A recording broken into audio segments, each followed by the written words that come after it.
personal level, I want to take the opportunity to thank Mr. David Cheplowitz for bringing Rabbi Wallerstein to Chicago, and specifically to arranging for him to come to Arie Crown. Really, I appreciate it tremendously on both levels. Thank you, and thank you for everything that you do. I was thinking of how I wanted to introduce Rabbi Wallerstein. Rabbi Wallerstein is known by many titles and in many capacities. So I'm just going to introduce Rabbi Wallerstein in the following way. Rabbi Wallerstein speaks literally all around the world. And yes, he's a great speaker, and he has great stories, and he knows how to really deliver a message. But the thing that stands out the most to me, which is why I appreciate so much that he's here this morning, is Rabbi Wallerstein really knows how to see the spark and the neshama in every person that he comes across. When he speaks to people, when he speaks to me, I feel like he's speaking to me. Because he sees my neshama, he sees my special spark, and he sees it in each and every one of you. And so the opportunity to have somebody like that come and speak at Arie Crown, that to me is a special treat. So without further ado, Rabbi Wallerstein.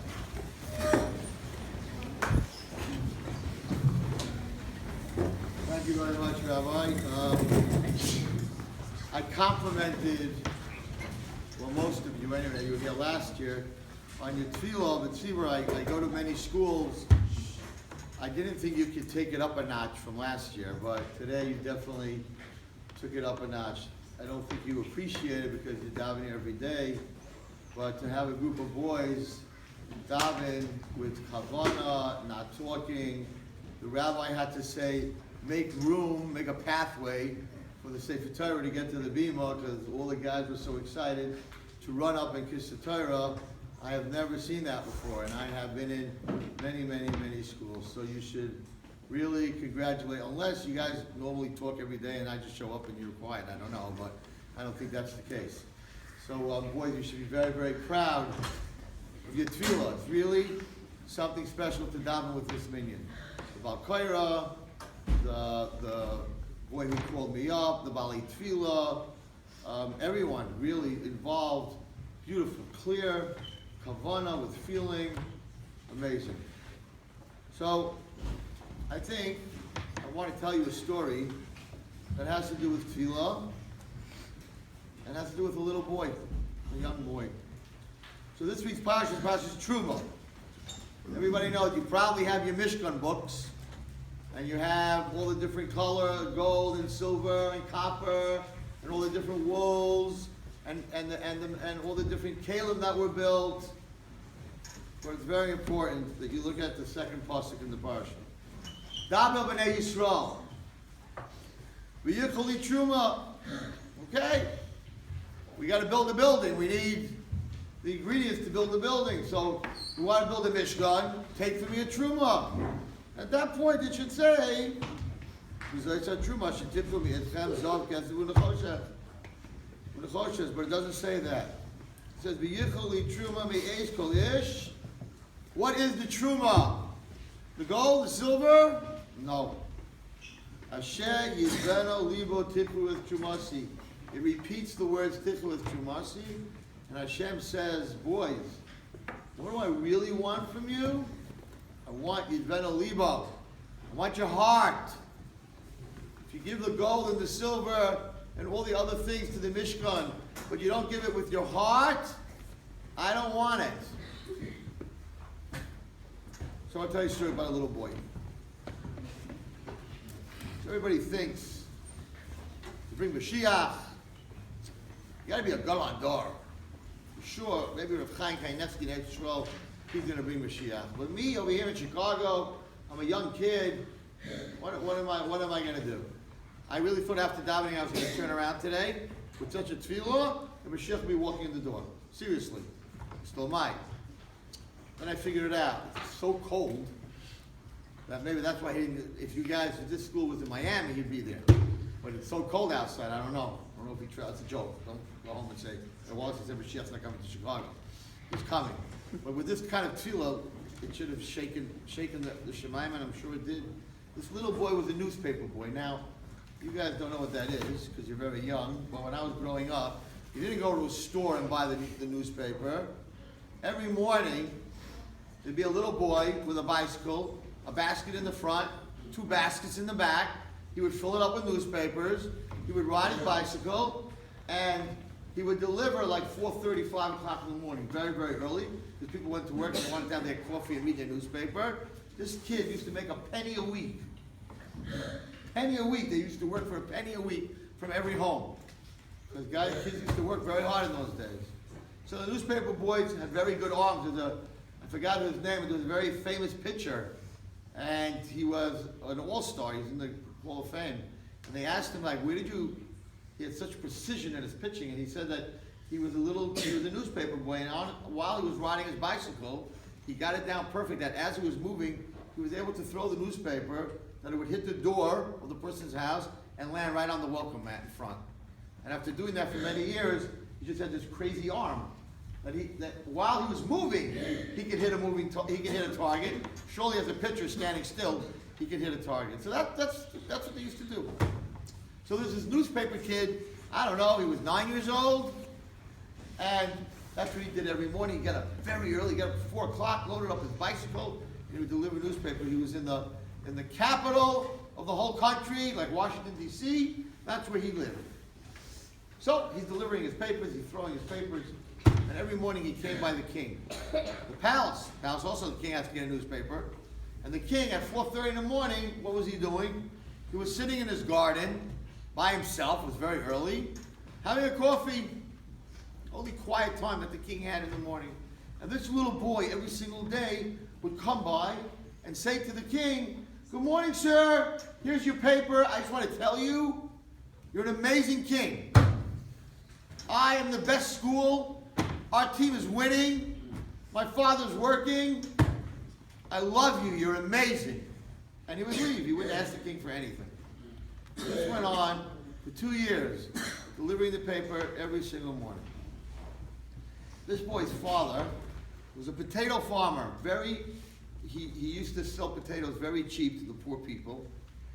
And the prime minister of the country, which is right underneath the king, also was a potato farmer on the side. And one day, the prime minister came to the boy's father. He said, "Listen, mister, you're killing my business. You're selling these potatoes for so cheap to the poor. I'm telling you right now that unless you raise your prices, you're going to be in big trouble." But the boy's father said, "I can't raise my prices. If I raise my prices, the poor people won't have anything to eat." And the prime minister decided, "I got to get rid of this guy." So what did he do? He made up a story. The prime minister started a rumor. Police showed up one day at the boy's father's house and said, "We heard that you're causing a rebellion. You're arrested." And they threw him into a deep, deep dungeon, and you did not want to be in a dungeon in that country. The little boy that next morning comes riding by the king, and of course he's not in a good place because his father was just arrested.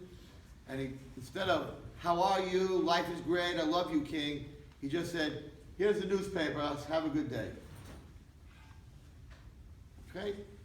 King's like, "What's going on over here?" Okay, once in a while a kid has a bad day. You got it, Meanwhile, his father's in the dungeon. But his father had a lot of big friends that were in the government. And one of them was the Minister of Agriculture. So the father called the Minister of Agriculture to the jail. He said, "Do me a favor. I don't know what's going on, but you're very close to the king. Could you tell the king that I'm not a rebel? I don't know what he's talking about. Could you get me out of here?" Like, "Me? I'll have you out of here in a minute. We're buddies." Comes to the palace. Comes to the king's door. Who's sitting there? The prime minister. The prime minister says to the minister, "How can I help you?" He says, "Well, my friend, he's in jail. So-and-so, I need you to help. I got to go to the king. I got to get him out." The prime minister says, "I'm really sorry," because he wants to make sure that doesn't happen. He says, "I'm really sorry, but we're in the middle of going to war, and the king is very busy. For the next 3 months," he said, he's not going to see anybody. 3 months? My friend's going to die if he's there for 3 months. I don't know your friend, I don't care. Comes back, he tells the boy's father, I never had this before. I couldn't get to the king. Don't worry, I have a friend, the father said. He plays golf. He's the biggest lawyer, and he's the king's lawyer. He plays golf with the king. He'll get me out. He calls the lawyer comes to the king, same thing. Prime Minister's sitting there. What are you doing here? I'm coming to the king. Sorry, we're going to war. The lawyer comes back and says, I never had this before. I can't get to him. Now this father's in big trouble. Next day, kid comes by the king again, and he does it again. He's like, here, sir, here's your, he's like, what's going on? No, you're the king. I know this is your private time, your quiet time. I don't want to bother you. King says, little boy, you're the only one in the whole kingdom that doesn't bother me every day and ask me for something. I look forward every day when you come and you say those beautiful things to me, and you never ask me for anything. If you're not happy, I'm not happy. What's going on? Well, sire, I don't really want to bother you, but I don't know what happened, but someone made up a rumor, and my father, he's in the dungeons. King says, what? Your father's in the dungeons? Come with me, let's go. And the king himself goes to the dungeons with the king. Well, everyone's like, the king never comes to the dungeon. Where's so-and-so's father? They open up the jail, says, what's going on over here? He's not a rebel, let him out. You know what? Let everyone out. Amnesty. Because of him, I'm letting everyone go. Wow, that's crazy. Now the father has to make a Sudesh Haida. He has to make a meal to thank Hashem that he was saved from the dungeon. So he makes this big party. The first guy that comes to the party is the Minister of Agriculture. He walks over to the father. He says, hey, how did you get out? Is there a minister that's greater than me that was able to get to the king? He goes, nope. How did you get out? He says, you see my son Chaim sitting in the corner? He's all full of chocolate ice cream all over him. Big party, he's dripping with chocolate ice cream on his shirt, on his chin. He's sitting in the corner having a good time with his spoon. He says, yeah, what about him? He goes, he got me out. The lawyer's like, you make a joke out of me? I mean the minister. I'm the agriculture minister. That little kid got you out? You're a liar. You don't want to tell me who got you out? Don't tell me. But don't make up stories. Father goes, what should I do? Is it true? In walks the lawyer. Hey, is there a greater lawyer than me? Who got you out? He goes, oh man, I got to do this again? He says, oh my gosh, now it's really all over him.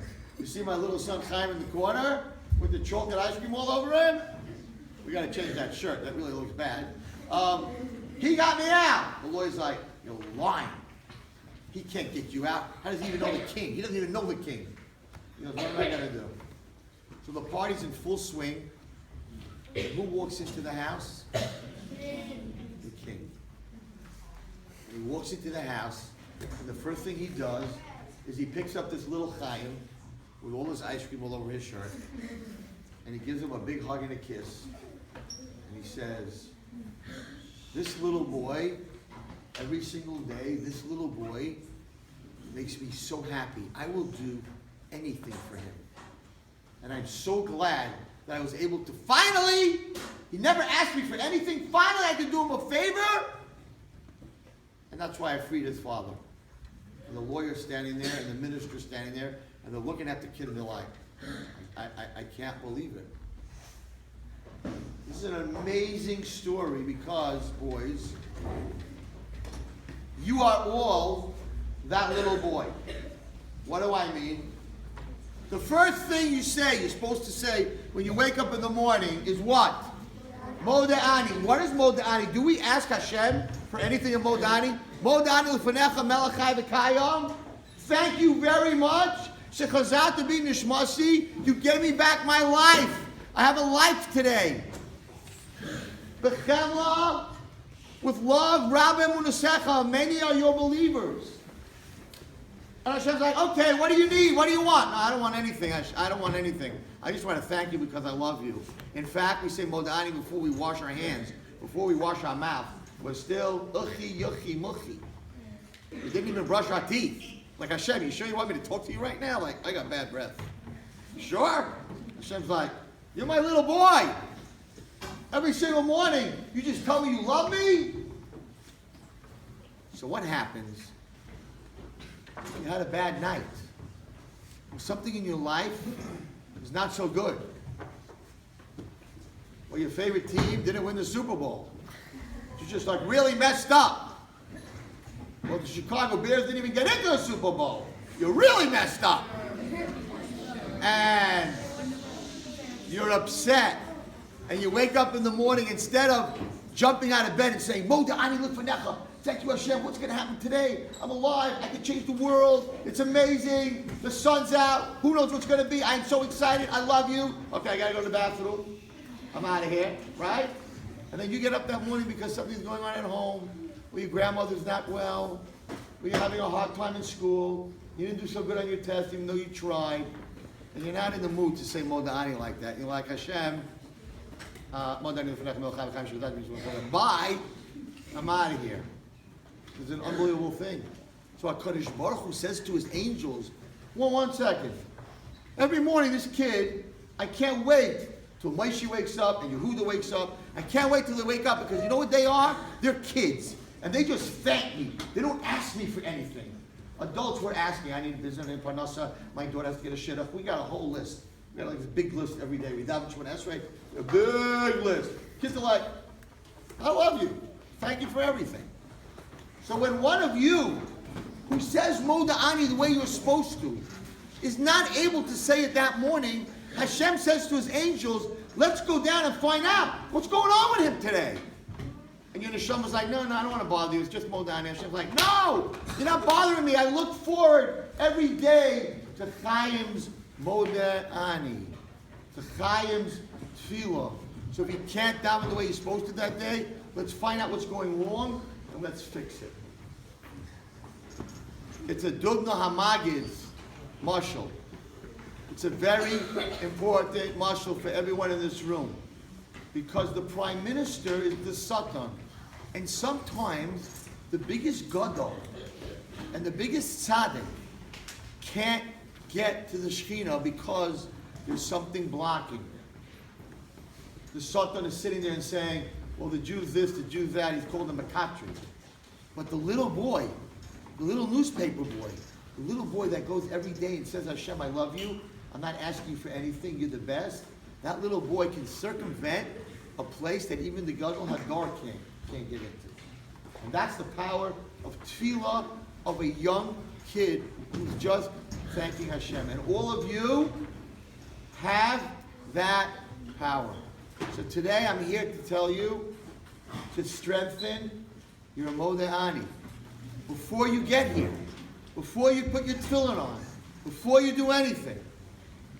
And then when Mashiach comes, and we're all sitting at the table of Mashiach, and everybody wants to know, Mashiach, who brought you? Who got you here? How'd you get here? Was it Rav Chaim? Was it this gadol? Was it this rich man who gave a lot of tzedakah? Who got you there? Who brought you? How'd you get here? Mashiach might turn around and point to a boy in Chicago and say, this boy had a relationship with Hashem. He was a newspaper boy. Every morning, this boy went to Hashem and said how much he loves you. And this boy wanted Mashiach so bad that HaKadosh Baruch Hu came and gave him the same hug that little boy got from the king. May we all be Zaycher, all of you. You don't know your power. You don't know your strength. A little kid can bring Mashiach. A little boy, and Rabbi Wallerstein, with all his speeches, a little kid who gets up in the morning and sits at the edge of his bed and says, Hashem, thank you. I love you. I don't want anything. You're the best. That little kid may have more power than the biggest tzaddik in the world. And he might be sitting in this room. It might be one of you. It could be one of you. Say Mo da'ani with Kavanah. And we'll see Mashiach with Arie. Thank you.